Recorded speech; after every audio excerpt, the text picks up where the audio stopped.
Hello दोस्तों, कैसे हैं आप सब। स्वागत है आपका परफेक्शन आईएएस के यूट्यूब चैनल में। और आज हम बहुत ही इम्पॉर्टेंट सीरीज़ को स्टार्ट कर रहे हैं जहां पे हम एनसीईआरटी के क्लास 6 के साइंस के सारे क्वेश्चंस को इस वीडियो में कवर करेंगे। इसी को आगे बढ़ाते हुए हम 7, 8, 9 को भी कवर करेंगे। ठीक है, तो अब हम लोग को समझना होगा कि हम जो भी इस यूट्यूब मतलब ये जो सीरीज़ ला रहे हैं यूट्यूब का, ये क्यों ला रहे हैं। ठीक है, तो सबसे पहले हम अगर थोड़ा सा बीपीएससी के पैटर्न को समझेंगे तो जो साइंस का क्वेश्चन है, ठीक है, तो लगभग 30 क्वेश्चंस आते हैं हर साल, है ना। और ये जो क्वेश्चंस हैं साइंस में स्कोर करना थोड़ा रिलेटिवली आसान है अगर आप उसको कंपेयर करोगे करंट से, अगर आप उसको कंपेयर करोगे हिस्ट्री से। और एक और सेक्शन है बिहार स्पेशल। ये चारों सेक्शन को हम क्यों बता रहे हैं, क्योंकि इससे जो क्वेश्चंस आते हैं वो मेजर क्वेश्चंस आते हैं। जैसे साइंस से हमने देखा 30, करंट से 30 to 35 आ जाता है। उसी तरीके से हिस्ट्री से 30-35 क्वेश्चन आ जाता है। और बिहार स्पेशल को आप जिस तरह से देखो, क्योंकि बिहार स्पेशल का सेक्शन बहुत वाइड है, सिलेबस इकोनॉमिक सर्वे से आता है, बजट से आता है, ज्योग्राफी से आता है, सेंसस से आता है, फॉरेस्ट सर्विस आता है, तो काफ़ी सारा सेक्शन को आप कवर करते हो तब आपका बिहार स्पेशल आता है, फिर बिहार हिस्ट्री आता है। बट साइंस में थोड़ी चीज़ें आसान हैं, लेकिन यहाँ पे भी आपको कंसेप्चुअल क्लैरिटी बहुत ही ज़रूरी है ना। कंसेप्चुअल का क्लैरिटी होना ज़रूरी है, नहीं तो क्वेश्चन एग्जाम में कंफ्यूजिंग लगेंगे और आपका गलती हो जाएगा। अब देखो, तो अगर फिजिक्स का हम लोग देखेंगे तो लगभग 10 क्वेश्चन, केमिस्ट्री का लगभग 10 क्वेश्चन और बायोलॉजी का लगभग 10 क्वेश्चन हर साल पूछता है लगभग। ठीक है, तो इन तीनों सेक्शन को हम लोग किससे करेंगे, एनसीईआरटी से कवर करने का कोशिश करेंगे। तो देखो, हर साल ऐसा नहीं है कि एनसीईआरटी से क्वेश्चन नहीं आते थे, हर साल भी एनसीईआरटी से क्वेश्चंस डायरेक्टली इनडायरेक्टली कवर होते थे। बट इस साल हमने देखा है कि काफ़ी सारे क्वेश्चन जो थे वो प्री डोमिनेट किए थे, जहाँ पे वर्ड टू वर्ड, है ना, वर्ड टू वर्ड जो है क्वेश्चन को एनसीईआरटी से पिक किया गया इस बार। यही चीज़ हम देखें कि ज्योग्राफी में भी किया गया। ठीक है, काफ़ी ज़्यादा, मतलब अगर 13 to 14 क्वेश्चन जो आए थे इंडियन ज्योग्राफी, वर्ल्ड ज्योग्राफी से, उनका डायरेक्ट रेफरेंस था, डायरेक्ट एकदम वर्ड टू वर्ड उठाया गया था एनसीईआरटी से। उसी तरीक़ा से आप पॉलिटी के लिए, हिस्ट्री के लिए भी एनसीईआरटी को रेफ़र कर सकते हो। तो सबसे पहले अब हम क्या करेंगे कि साइंस के लिए एनसीईआरटी को रेफ़र करेंगे और 6 से स्टार्ट करके जितने भी एनसीईआरटी 12 तक जो भी चैप्टर्स इंपॉर्टेंट है, ऑफकोर्स 11, 12 में सारे चैप्टर्स इंपॉर्टेंट नहीं है, ना ही 6, 7 पे इंपॉर्टेंट है, तो जो भी चैप्टर्स इंपॉर्टेंट है उनके क्वेश्चन को हम कवर करेंगे। और हर क्वेश्चन में हम देखेंगे कि कौन से क्वेश्चन डायरेक्टली एनसीईआरटी बेस्ड आए हैं, ये मैं आपको दिखाऊंगा। उससे आपको पता चलेगा कि जो रेलिवेंस कितना ज़्यादा है एनसीईआरटी का कोई भी एग्जाम में, अगर बीपीएससी देख लो, यूपीएससी देख लो, यूपीपीसीएस देख लो, किसी भी एग्जाम में एनसीईआरटी का प्रिडोमिनेंस रहता ही रहता है। तो चलो शुरू करते हैं। अब इस वीडियो को देखने का 4-5 रूल्स हैं। सबसे पहला क्या है कि मैं जब क्वेश्चन बोलूँगा तो आप वीडियो को पॉज कर लेना। ठीक है, वीडियो को पॉज करके आप उस क्वेश्चन को सोचना, ऑप्शंस पे अच्छे से ध्यान देना।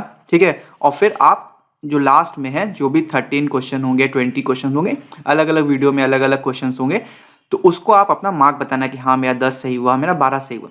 और आप देखोगे कि जैसे जैसे आपका वीडियोस प्रोग्रेस करेगा, आपका तैयारी अच्छा होगा, तो आपके मार्क्स भी इंक्रीज होंगे। सेकेंड रहा कि ऑप्शंस मैंने कैसे डिसाइड किए, तो अभी मैंने ऑप्शंस को उसी तरीका से रहा जो लेटेस्ट पैटर्न को फॉलो किया गया है। बीपीएससी ने कहा है या सेक्रेटरी साहब ने कहा है कि ऑप्शन हो सकते हैं कि ई को हटाया जाए, लेकिन जब तक इस पर पूरा क्लैरिटी नहीं आ जाता है, हम जो ऑप्शंस आए थे उसी को स्टिक करेंगे। वीडियो जो है वो कोशिश रहेगा कि बाइलिंगुअल रहे, मतलब मैं इंग्लिश और हिंदी दोनों में बोलने का कोशिश करूँगा। ठीक है, और ऑप्शंस को अच्छे से रीड करना, मैं यही बोलूँगा।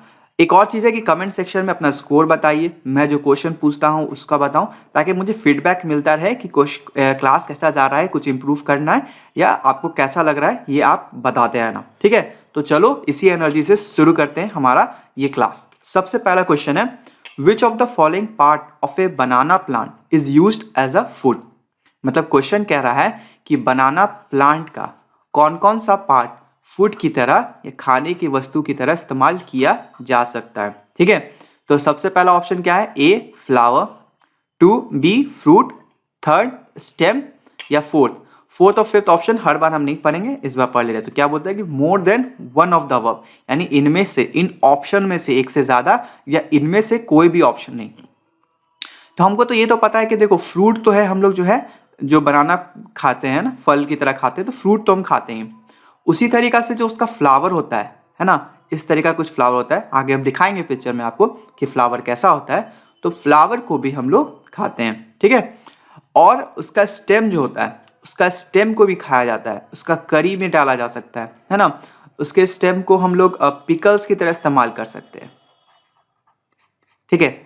तो ये देखो, ये इसका फ्लावर हो गया, ये बनाना ट्री का फ्लावर है। ये जो है इसको फ्रूट हम लोग बोल देते हैं, और ये इसका स्टेम है, इसको छोटा छोटा करके हम लोग पिकल्स की तरह या करी में भी इसको इस्तेमाल करते हैं, ठीक है। तो अगर हम बोलेंगे कि इसका आंसर क्या हो जाएगा, तो ए बी सी तीनों ऑप्शन सही है, तो इसका आंसर हो जाएगा more than one of the above, ठीक है। ऑप्शन अच्छे से पढ़ना, ये नहीं कि बस हमें फ्रूट दिखा मार दिए और निकल लिए और फिर आगे आके माइनस हो जाएगा, ठीक है। चलो नेक्स्ट देखते हैं। विच of the following sources of protein is odd one out, ठीक है। इसमें इन जो भी मतलब क्वेश्चन दिया है कि इनमें से जो प्रोटीन के सोर्सेज दिए हुए हैं वो ऑड वन है, मतलब उनमें से कुछ अलग है, ठीक है। तो देखो पीज, ग्राम, सोयाबीन, तो ये भी प्लांट बेस्ड प्रोटीन है, ये भी प्लांट बेस्ड है और ये भी प्लांट बेस्ड है। तो तीनों में से कोई भी ऑड वन आउट नहीं है, तो इसका आंसर हो जाएगा नन ऑफ दी अबव। तो अब देखो, जैसे कि हम लोग पनीर खाते हैं ना, पनीर जिसको बोलते हैं कॉटेज चीज, ठीक है। तो कॉटेज चीज अगर रहता ऑप्शन में तो ये क्या हो जाता, ये हो जाता एनिमल बेस्ड प्रोटीन। तो अगर हम यहाँ पे लिख देते हैं, मान लो सोयाबीन के जगह पे ऑप्शन रहता कि पनीर या कॉटेज चीज, तो ऑप्शन रहता है कि ऑड वन आउट कौन है भाई, तो पनीर ऑड वन आउट हो जाता। लेकिन मैंने ऑप्शन कैसा सेट किया कि तीनों ही सही ऑप्शंस हैं, तो इसका आंसर हो जाएगा नन ऑफ दी अबव। देखो बीपीएससी जो है अब मोर देन अबव और नन ऑफ दी अबव को एक्टिवली यूज कर रही है। मतलब लगभग मुझे याद नहीं है काउंट, मैं काउंट करके देखूँ, लेकिन 20+ क्वेश्चंस हैं ऐसे जो मोर देन अबव या none of the above category में आते हैं, ठीक है। तो पहले तो 10 क्वेश्चन ही रहता था, 20 हो गया है। तो इस तरीका से ये बहुत ही इंपॉर्टेंट हो गया है कि आप सारे ऑप्शंस को अच्छे से पढ़ें, ठीक है। अब एक और मैं बताना चाहूँगा कि इसमें अगर ऐसा होता ना कि क्या रूट, बनाना ट्री का क्या रूट को हम भी प्लांट फूड की तरह यूज कर सकते हैं, तो नहीं, रूट को हम लोग नहीं खाते हैं, फ्लावर, फ्रूट और स्टेम को खाते हैं। चलो नेक्स्ट क्वेश्चन देखते हैं। विच of the following nutrient is not present in the milk. Question कह रहा है कि इनमें से कौन सा न्यूट्रिएंट मिल्क में प्रेजेंट नहीं है, ठीक है। स्टेटमेंट पे ध्यान रखेंगे कि यहाँ पे क्या बोल रहे हैं, नहीं है। तो देखो प्रोटीन होता है, विटामिन डी होता है, कैल्शियम होता है, तो मतलब इसका आंसर क्या हो जाएगा, इसका आंसर हो जाएगा नन ऑफ दी अबव, ठीक है। तो क्वेश्चन था कि which of the following is not present in the milk, तो मिल्क में कौन सा न्यूट्रिएंट प्रेजेंट नहीं है, तो इनमें से सारा न्यूट्रिएंट प्रेजेंट है, तो इसका आंसर हो गया none of the above. Next question लेते हैं। Read the following statement about diseases, मतलब इन स्टेटमेंट को पढ़िए जो डिजीज से रिलेटेड है या डिजीजेस से रिलेटेड स्टेटमेंट है। पहला, ये जर्म से होता है, ठीक है। They are caused due to lack of nutrients in our diet. They can be passed on to another person through contact.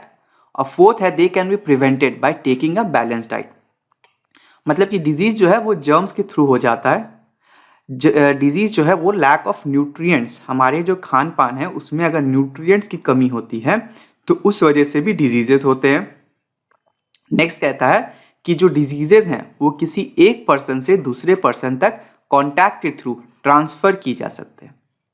और लास्ट है कि जो डिजीजेस है वो बैलेंस डाइट, मतलब अच्छा खान पान, मतलब प्रोटीन, विटामिन, न्यूट्रिएंट्स, फैट्स अच्छे क्वांटिटी में जो बॉडी के लिए रिक्वायर्ड है, अगर हम उसे लेंगे तो इन डिजीजों से छुटकारा पाया जा सकता है।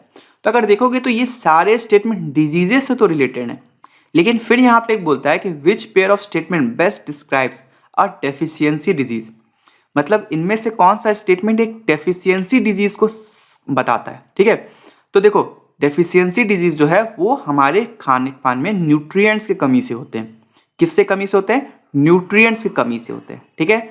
दूसरा है कि वो किसी पर्सन को कॉन्टैक्ट से नहीं जा सकता है ना, तो वो कैसे आता है, वो बैलेंस डाइट खाने से प्रिवेंट किया जा सकता है, ठीक है। वो बैलेंस डाइट खाने से प्रिवेंट कर दिया जाता है। तो ये दोनों स्टेटमेंट सही है। तो 1 और 2 नहीं, 1 और 3 नहीं, 3 और 4 यहीं। तो इसका आंसर क्या हो जाएगा 2 and 4, मतलब नन ऑफ द अबव, मतलब इनमें से कोई भी ऑप्शन ऐसा नहीं है। ठीक है, इसका मोर देन अबव नहीं होगा, ध्यान रखना। इसका आंसर हो जाएगा नन ऑफ द अबव, कि इनमें से ऐसा कोई भी ऑप्शन नहीं है जो इसको सेटिस्फाई कर रहा है, तो नन ऑफ द अबव इसका आंसर हो जाएगा। अब देखो यहाँ पे मैं एक क्वेश्चन दिखाना चाहूंगा जो इस साल बीपीएससी में पूछा गया। यहाँ पे भी थोड़ा सा ऑप्शन के साथ खेला गया। कहा गया कि with reference to the mineral production in Bihar consider the following statement. पहला कहा कि Rohtas has the highest deposit of pyrite. हमें पता है कि हाँ, रोहतास में पायराइट का बहुत ही ज़्यादा डिपॉजिट पाया जाता है। दूसरा कि लाइमस्टोन कैमूर में भी है, मुंगेर में भी है, रोहतास में भी है। तो हाँ, तीनों स्टेटमेंट सही है। तीसरा है कि गोल्ड डिपॉजिट जमुई डिस्ट्रिक्ट में पाया गया था। तो हाँ, ये भी सही है। तो इसमें क्या होता है कि जनरली क्या हुआ कि स्टूडेंट्स ने मोर देन अबव का ऑप्शन टिक किया क्योंकि तीनों स्टेटमेंट सही थे। लेकिन बीपीएससी का जो आंसर था, कहा कि all the statement are correct but none of the option is correct. मतलब स्टेटमेंट तो तीनों करेक्ट है बट इन तीनों ऑप्शन में से कोई भी ऑप्शन सही नहीं है, तो इसका answer none of the above हो जाएगा। मतलब जो ये मतलब ये जो दोनों ऑप्शंस हैं, मोर देन अबव और नन ऑफ द अबव, ये इन तीनों स्टेटमेंट से रिलेटेड है या इन तीनों ऑप्शन से रिलेटेड है, ना कि स्टेटमेंट से रिलेटेड है। ठीक है, क्लियर हुआ? तो उस वजह से हमने ये क्वेश्चन को सेट किया था। चलो आगे बढ़ते हैं। विच of the following nutrient in food can be identified by copper sulphate solution and caustic soda. मतलब कि हमारे खाने में, मतलब मान लो कुछ खाना है हमारा, तो उसको में अगर कोई भी मतलब प्रोटीन, फैट, कार्बोहाइड्रेट है, तो उसको आइडेंटिफाई करने के लिए एक मेथड है। ठीक है, जहाँ पे हम कॉपर सल्फेट सॉल्यूशन और कॉस्टिक सोडा का यूज़ करते हैं। तो कहता है कि किस चीज़ को आइडेंटिफाई करने के लिए हम लोग कॉपर सल्फेट सॉल्यूशन और कॉस्टिक सोडा का यूज़ करते हैं, तो इसका आंसर हो जाएगा वो है प्रोटीन। ठीक है, अच्छा यहाँ पे थोड़ा सा हमको और समझना है कि मान लो अगर पूछता है कि स्टार्च, ठीक है, अगर स्टार्च का हम लोग टेस्ट बताएं तो वो टेस्ट क्या होगा। तो सबसे पहले क्या करेंगे कि हम लोग जो फूड आइटम है उसको लेंगे, उसमें 2-3 ड्रॉप्स ऑफ आयोडीन का सॉल्यूशन डालेंगे, डाइल्यूट आयोडीन सॉल्यूशन डालेंगे। ठीक है, और अगर जो हमारा फूड है वो ब्लू ब्लैक हो जाएगा, क्या हो जाएगा, ब्लू ब्लैक हो जाएगा, जैसे मेरा मार्कर है, तो उसको हम बोलेंगे कि हाँ, मेरे फूड में स्टार्च का प्रेजेंस है। ठीक है, तो कोई भी खाने में अगर 2-3 ड्रॉप्स ऑफ आयोडीन का सॉल्यूशन डालने से वो कलर चेंज करता है ब्लू ब्लैक, तो वो स्टार्च है। इसी तरीका से जब हम लोग पढ़ा कि प्रोटीन है, तो हम क्या करेंगे कि मान लो कोई भी फूड है, अगर वो सॉलिड है तो उसका पेस्ट बना लेंगे, उसमें थोड़ा सा पानी डाल देंगे और उसमें CuSO4 का सॉल्यूशन लगभग 2 ड्रॉप और कॉस्टिक सोडा डालेंगे लगभग 10 ड्रॉप। और अगर हमारा कलर जो होता है वो वायलेट हो जाए, क्या हो जाए, वायलेट हो जाए, तो हम उससे कंफर्म कर सकते हैं कि जो हमारा खाना है उसमें क्या है, प्रोटीन है। ठीक है, तो ये क्वेश्चन क्या था कि कॉपर सल्फेट सॉल्यूशन और कॉस्टिक सोडा से हम लोग क्या मिल जाता है, प्रोटीन का आइडेंटिफिकेशन हम लोग कर सकते हैं हमारे फूड प्रोडक्ट में। नेक्स्ट क्वेश्चन है कि which of the following is a natural fibre. ठीक है, मतलब कौन सा इसमें जो ऑप्शंस है नेचुरल फाइबर है। तो क्या कॉटन नेचुरल फाइबर है, हाँ। जूट है, हाँ। नायलॉन है, नहीं। नायलॉन जो है वो क्या है, वो है आर्टिफिशियल फाइबर है। तो पूछा क्या था कि कौन सा नेचुरल फाइबर है, तो 2 ऑप्शन सही हैं, तो इसका आंसर क्या हो जाएगा, more than one of the, मतलब cotton and jute both are natural fibres, जो कि नेचर से हमें नेचुरली मिलता है। ठीक है, next, which part of the jute plant is used for getting jute fibre. Question कह रहा है कि जूट प्लांट के किस पार्ट से, ठीक है, किस पार्ट से हमें जूट फाइबर मिलता है। तो उसके फ्लावर से मिलता है, नहीं। उसके स्टेम से मिलता है, हाँ। उसके फ्रूट से मिलता है, नहीं। ठीक है, तो उसका जो फाइबर है वो हमें उसके जूट से मिलता है प्रीडोमिनेंटली, तो इसलिए इसका आंसर क्या हो जाएगा, स्टेम हो जाएगा। अब देखो यहाँ पे एक मतलब थोड़ा सा अलग सा इंफॉर्मेशन बताना ज़रूरी है कि देखो यहाँ पे ना एक प्रोसेस होता है जिसको हम लोग बोलते हैं रेटिंग। ठीक है, या इसका मतलब होता है प्रिफरेंशियल रॉटिंग। तो ये देखो, ये जूट के स्टेम से है ना, ये जो पूरा गुच्छा बनाया हुआ है ना, इसमें जूट के स्टेम्स हैं। तो जूट के स्टेम्स को काफ़ी समय तक पानी में छोड़ा जाता है। उससे क्या हो जाता है कि जो उसका वुडी स्टेम है वो सेपरेट हो जाता है, मतलब फाइबर जो है उसके स्टेम से सेपरेट हो जाता है। और इससे क्या होता है कि जो सेल्यूलोज है ना वो डैमेज भी नहीं होता है। ठीक है, तो ये तीन, मतलब हमें बस याद रखना है कि जो जूट को मतलब ऑब्टेन करने का प्रोसेस है, या जो जूट के फाइबर को अगर ऑब्टेन करने का प्रोसेस पूछेगा तो उसको हम लोग बोलते हैं रेटिंग। तो मैच द फॉलोइंग में किसी और ऑप्शंस में इसको यूज कर सकता है। ठीक है, अब देखो मैं कुछ करंट अफेयर बेस्ड क्वेश्चन पूछूंगा, जरूरी है आप वीडियो का देख रहे हो तो आप कमेंट सेक्शन में इन सब का आंसर करोगे। सबसे पहला क्वेश्चन है और ये इजी क्वेश्चन है कि वर्ल्ड में सबसे ज्यादा जूट प्रोड्यूसिंग कंट्री कौन सा है। ठीक है, पहला क्वेश्चन। सेकंड क्वेश्चन है, अच्छा नेक्स्ट वीडियो में मैं इसका आंसर भी बताऊंगा। ठीक है, अगर आपने किसी ने कमेंट किया है तो मैं आपका नाम भी लूंगा कि आपने इसको अच्छे से कमेंट किया, आपने पार्टिसिपेट किया इसमें। दूसरा, अगर आपसे पूछेगा कि बिहार का, ठीक है, फर्स्ट रैंक हम नहीं पूछ रहे क्योंकि हम बिहार से पर्सपेक्टिव से कोई एग्जाम का तैयारी कर रहे हैं, तो पूछेगा कि बिहार का जूट प्रोडक्शन में इंडिया में रैंक क्या है। थर्ड, अगर आपसे पूछेगा कि बताओ कि एक्सपोर्ट वर्ल्ड में सबसे ज्यादा एक्सपोर्ट कौन कंट्री करती है जूट में। ठीक है, अगर इसका आंसर ना, तो देखो यहाँ पे एक चीज है ना कि क्लाइमेट जो है ना जूट के लिए बहुत प्रीडोमिनेंट है, तो अगर आप उसका क्लाइमेट समझ जाओगे तो आप उसका प्रोडक्शन समझ जाओगे कहाँ पे होता है। ठीक है, तो आप इसको कमेंट करो, अगली वीडियो में हम अच्छे से समझाएंगे कि जूट कहाँ पे प्रोड्यूस होता है और क्यों होता है। ठीक है, क्या मतलब प्रीडोमिनेंट कंडीशन पाए जाते हैं जूट के प्रोडक्शन के लिए। चलो आगे बढ़ते हैं। Which type of deficiency disease is caused by vitamin B1 deficiency. अब ये देखो एक आसान क्वेश्चन है, हमने अच्छे से तैयारी की होगी तो हमें पता होगा। तो इसका ऑप्शन क्या होगा, आंसर क्या होगा, स्कर्बी, रिकेट्स या ग्वाइटर। बताओ, तो इसका आंसर जो होगा ना वो इनमें से तीनों में से कोई नहीं होगा। देखो मैं ऑप्शन जानबूझ के नन ऑफ द अबव रख रहा हूँ ताकि गलती एग्जाम में ना हो और सारा गलती यही हो जाए, तैयारी में ही जितना खून बहना है, जितना पसीना बहना है, एग्जाम में ना बह के घर पे ही बह जाए, है ना, ताकि एग्जाम में सिर्फ सक्सेस मिले हमें। ठीक है, तो ये आंसर इसका क्या हो गया, विटामिन B1 का बेरी बेरी। अब देखो ये जो टॉपिक है ना विटामिन, ठीक है, उसके डेफिशिएंसी, ये काफ़ी इंपॉर्टेंट है एग्जाम पर्सपेक्टिव में और हर साल इससे किसी न किसी एग्जाम में आप क्वेश्चन आता ही है। तो थोड़ा इसको समझते हैं। तो अगर हम देखेंगे ना तो जो vitamin A, D, E, N, K, A, D, E, K, ठीक है, इसको हम लोग बोलते हैं फैट में सॉल्यूबल होने वाला विटामिन। ठीक है, तो फैट सॉल्यूबल विटामिन अगर पूछेगा तो हमने देखा कि जो ADK है वो क्या है, वो है फैट सॉल्यूबल विटामिन। अब हम लोग क्वेश्चन जो है ना डायरेक्ट ये नहीं से पूछेगा, क्वेश्चन ये भी पूछ सकता है कि जो विटामिन है जैसे कि A है तो उसका केमिकल नाम क्या है और उसका डेफिशिएंसी डिजीज क्या है। अब इसका देखो कोई तरीका है नहीं याद करना, आपको याद ही करना पड़ेगा। अगर हम देखेंगे ना तो A, D और E, K ये तो थोड़ा आसान है, याद हो जाता है। जैसे कि A तो उससे देखो क्या होता है, नाइट ब्लाइंडनेस, है ना, तो हम लोग को कहा जाता है ना कि यार कैरेट खाओ, कैरेट खाने से आंख की रोशनी तेज होती है, तो उससे हम लोग ध्यान रख सकते हैं कि vitamin A related to carrot. तो विटामिन A अगर कैरेट से रिलेटेड है तो वो हमारे आईज से रिलेटेड यानी नाइट ब्लाइंडनेस से रिलेटेड है। और आईज में क्या होता है, एक पार्ट होता है रेटिनॉल, तो वो रेटिनॉल से रिलेटेड हो गया, तो उसका केमिकल नेम क्या हो गया, रेटिनॉल हो गया। अब विटामिन डी हम लोग हमेशा बोलते हैं कि देखो जोड़ों का दर्द होता है तो वहाँ पे हम लोग विटामिन डी का डेफिशिएंसी बोलते हैं, तो उससे क्या हो गया, रिकेट्स हो गया या ओस्टोमेलेशिया हो गया। अब यहाँ पे देखो एक पूछता है ना कि जो साइंटिफिक स्टडी ऑफ बोन को क्या बोलते हैं, तो वो हम बोलते हैं ओएस्टोलॉजी। क्या बोलते हैं, ओएस्टोलॉजी। तो क्या हो गया, कैल्शियम या कैल्सीफेरॉल, तो अर्गो कैल्सीफेरॉल या कोयलो कैल्सीफेरॉल, अर्गो कैल्सीफेरॉल यानी D2 या कोली कैल्सीफेरॉल यानी D3। इसी तरह से देखो विटामिन ई का जो डेफिशिएंसी केमिकल नेम है उसको क्या बोलते हैं, टोकोफेरॉल। और ये कब होता है, इससे डेफिशिएंसी आता है माइल्ड हेमोलाइटिक एमीनिया हो सकता है इन न्यू बॉर्न इन्फेंट से रिलेटेड।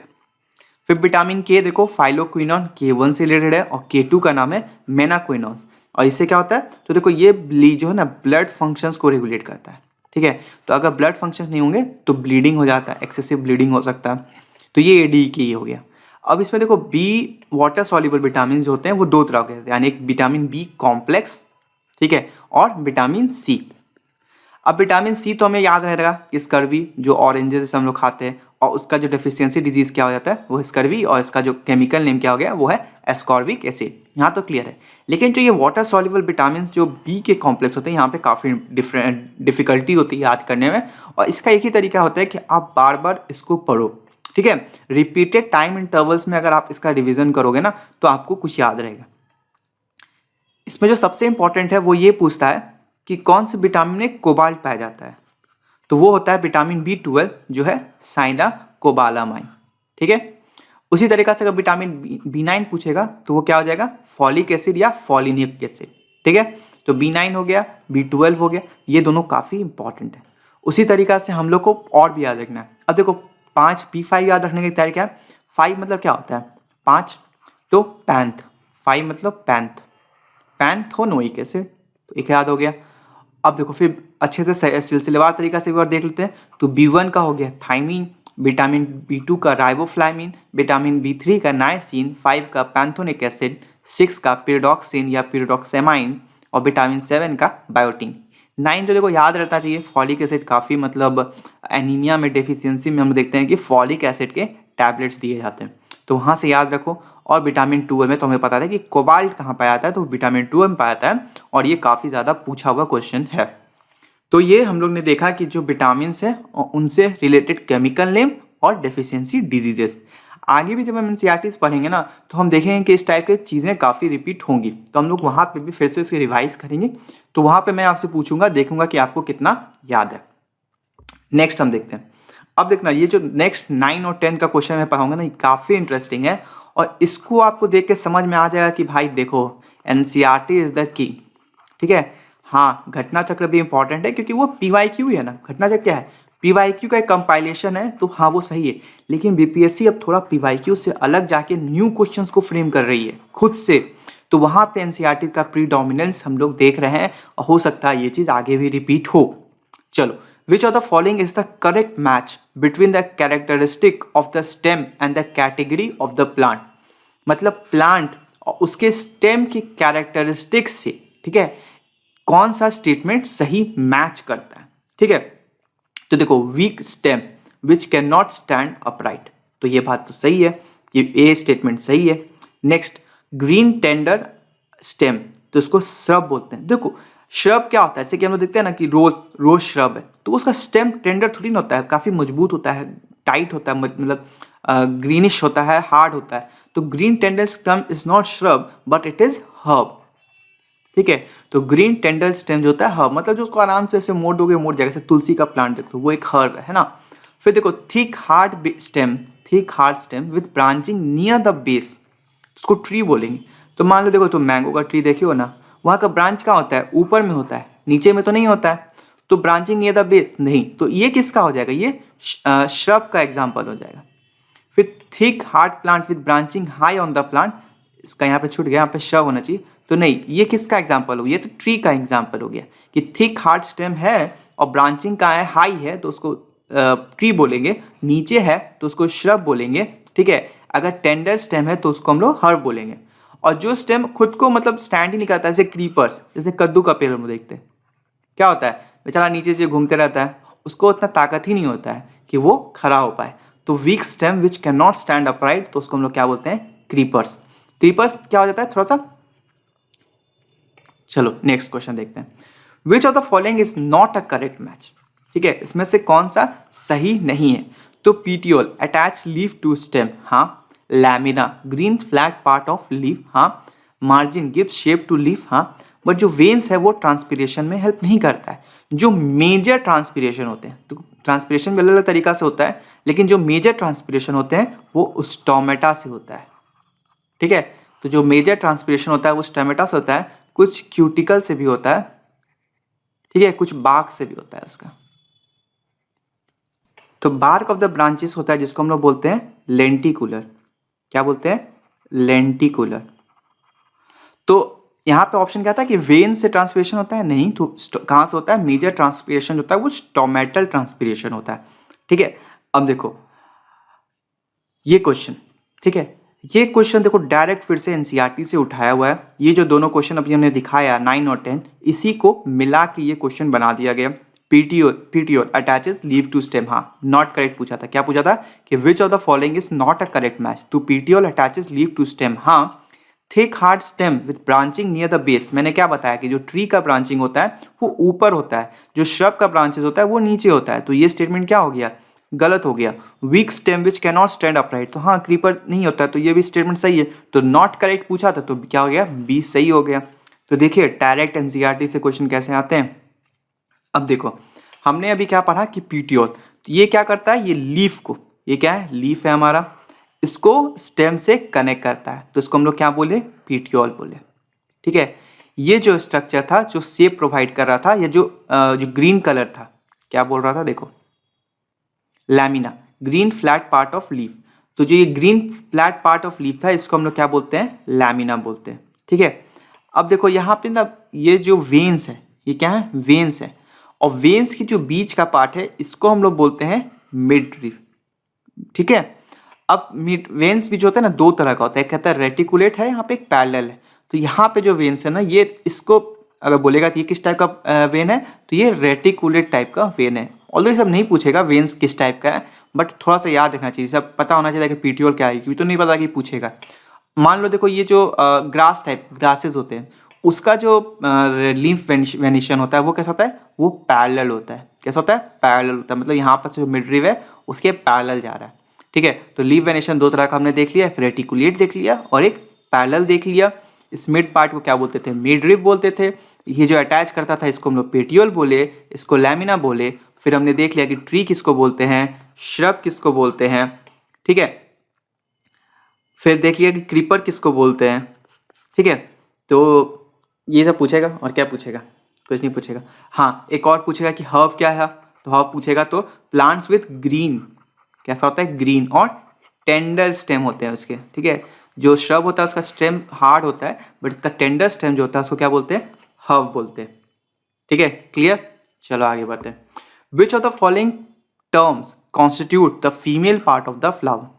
मतलब इनमें से कौन सा जो टर्म्स है वो female part of the flower को बताता है। तो सेपल्स, पेटल्स एंड स्टेमन, तो नहीं। स्टिग्मा, स्टाइल एंड ओवरी, तो हाँ।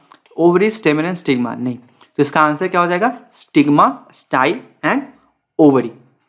तो देखो ये एक फ्लावर है, ठीक है, यहाँ पे देखो ये जो है ना, ये जो सारे हैं इसको स्टैमेन बोलते हैं। क्या बोलते हैं, स्टेमन बोलते हैं। और उसके ऊपर जो ये ऊपर येलो कलर का जो पार्ट है इसको हम लोग बोलते हैं एंथर। और ये जो बीच का पार्ट है, मैं क्यों बता रहा हूँ मैं समझाऊंगा, ये जो बीच का पार्ट हम देख रहे हैं इसको हम लोग बोलते हैं पिस्टिल।